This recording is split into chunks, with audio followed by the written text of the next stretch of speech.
बिस्मिल्लाहिर्रहमानिर्रहीम। ख़वातीन व हज़रात, आज वाइस चेयरमैन पाकिस्तान तहरीक इंसाफ शाह महमूद कुरैशी साहब को घर से गिरफ्तार किए गए और पाकिस्तान तहरीक इंसाफ की तरफ से मैं इस चीज़ की शदीद अल्फाज में मुज़ामत करता हूँ।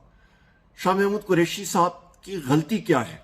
आज सिर्फ जो प्रेस कॉन्फ्रेंस में उन्होंने हक़ाइक़ बयान किए, क्या वही उनकी गलती है? उन्होंने अपने प्रेस कॉन्फ्रेंस में बात क्या की? उन्होंने तो सिर्फ सच बोला। उन्होंने जो इस वक्त फस्तायत और जो बर्बरियत पाकिस्तान तहरीक इंसाफ के लीडर्स और वर्कर्स पे हो रही है, उसके ऊपर उन्होंने जो पर्दा चाक की है, क्या वही उनकी गलती है? जो मोहसिन लगारी साहब के बेटे के ऊपर तशद्दुद किया गया और मोहसिन लगारी साहब को मजबूर किया गया कि वो पाकिस्तान तहरीक इंसाफ छोड़ें। नियाज खान झक्कड़ साहब को अरेस्ट किया गया, 5 दिन गायब रखा गया, उनको मजबूर किया गया कि वो पाकिस्तान तहरीक इंसाफ छोड़ें। इसी तरह आपके सैफुद्दीन खोसा साहब को अरेस्ट किया गया, उनको मजबूर किया गया। आपके नवाबजादा मंसूर खान साहब को अरेस्ट किया गया। ये वो सारे के सारे शवाहिद हैं जो कि शाह महमूद कुरैशी साहब ने कौम के सामने रखे। गुज़िश्ता रात उस्मान डार साहब के खानदान के साथ जो जुल्म और बर्बरियत हुई, उनकी 75 साला वालदा को घर सील करके बाहर रोड पे ले आए, सारे खानदान को, खवातीन को, बच्चों को, उनका कारोबार सील किया गया। इसके ऊपर शाह महमूद कुरैशी साहब ने यह बात की, क्या यही उनकी गलती है? हमारा तो ख्याल था ये केयर टेकर निगरान हुकूमत आएगी तो जो फस्तायत और बर्बरियत का अमल जो है ये शुरू किया था साबका हुकूमत, पीडीएम के फाशिस्ट हुकूमत ने, वो कम होगा, पर वो तो हमें कम होते हुए नजर नहीं आ रहा। हमारी तरफ से शाह महमूद कुरैशी साहब ने निगरान वजीर आजम को ये लिखा था कि हमारी यही तवक्को है, हम लोग यही चाहेंगे कि यह फस्तियत और बर्बरियत खत्म हो। ख़वातीन व हज़रात, ये हक़ाइक़ पे जो पर्दा चाक किया गया है, ये कौम के लिए एक बहुत बड़ा सबक आमोज मरहले से हम लोग गुजरे हैं और ये बहुत अहम चीज़ है। हक़ाइक़ लोगों को पता लगने चाहिए।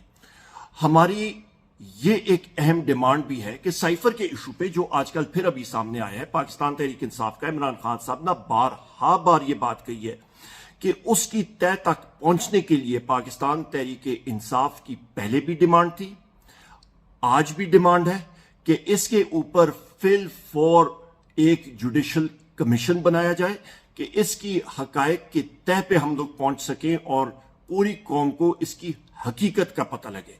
हम लोग सच चाहते हैं। ख़वातीन व हज़रात, इमरान खान साहब ने अपनी अदम मौजूदगी में पार्टी की क़यादत का एक मजबूत मैकेनिज्म बनाया और वो इसलिए कि एक फैसला साजी मैकेनिज्म होना चाहिए कि पार्टी का कोई लीडर भी या कोई लीडरान या कैद होते हैं या अरेस्ट होते हैं तो फैसला साजी का मामला जो है उसमें कोई खलल नहीं आनी चाहिए। और ये एक वाज़े मजबूत तरीक़ाकार इमरान खान साहब ने खुद मजबूत किया और बनाया। और इससे हमें क्या फायदा है कि अल्हम्दुलिल्लाह जो फ्रेमवर्क, जो आपका ब्लूप्रिंट आप समझ लें, जो नक्शा इमरान खान साहब ने खुद बनाया, उसी के तहत पार्टी पाकिस्तान तहरीक इंसाफ की लीडरशिप, हम लोग फैसला साजी कर रहे हैं, हम लोग फैसले कर रहे हैं और पार्टी मुनज़्ज़म तरीके से आगे जा रही है। आखिर में ख़वातीन व हज़रात, पाकिस्तान तहरीक इंसाफ की तरफ से मैं फिर एक बार डिमांड करूंगा कि जमहूरी प्रोसेस को आगे ले जाया जाए। पाकिस्तान के आइन के मुताबिक 90 दिन के अंदर अंदर इलेक्शन होने चाहिए।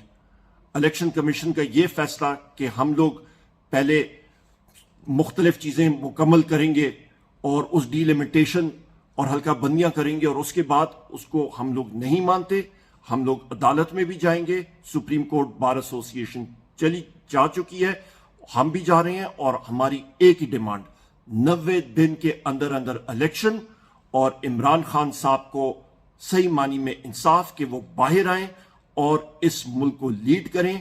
इंशाअल्लाह ताला अगले वजीर आजम इमरान खान। बहुत शुक्रिया ख़वातीन व हज़रात, खुदा हाफिज।